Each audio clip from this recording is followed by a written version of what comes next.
Adjusting color is relatively straightforward in Illustrator. You can take any shape that you've made. So here's this rectangle. For the record, if I wanted a square, I would hold Shift the same time I was drawing. That would give me a perfect square. Notice that triangle on the bottom. This is also where I will find ellipses and other shapes. Again, oval, hold Shift, make a perfect circle. Same thing that we did in Photoshop when we were selecting. So currently, my shapes are all black. Down here on the bottom, the place where foreground and background colors were happening on Photoshop, now we have what's called fill and stroke. Fill is the color inside a shape, and stroke is the color on the outside. So if I select an object, okay, so I've just used my black selection tool. Right now it is black. I can change this color a couple of places.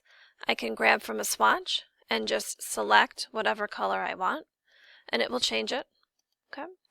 And I can also double click here and get my color picker window to come up. So we're a little familiar with this. We've done this in Photoshop. So you can choose duller colors, brighter, darker, and I can also slide here along the spectrum and choose whatever color I want there. Right now I have the shape itself filled. If I click the stroke box, the one with the little box in the middle, and then choose a color, this is the outline. So right now my outline is awfully small. It's just 1 point wide. If I make that stroke even larger though, you can see the difference. Notice I can flip-flop, make the yellow on the inside and the purple on the outside.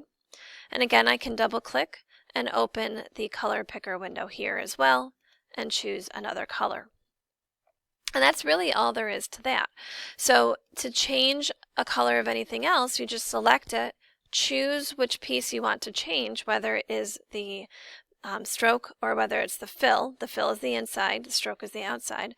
And then either choose up here in the color guide, choose from swatches, or choose in the color picker, wherever you want. Just for the record, when you select an object, this red slash means none. So right now we have a black filled object and a no stroke. There's no outline. You can actually make no stroke and no fill. Okay? In other words, an invisible object. So when you click off of it, it just goes away. It is actually still there, but it is invisible. It doesn't have either an outline or a fill.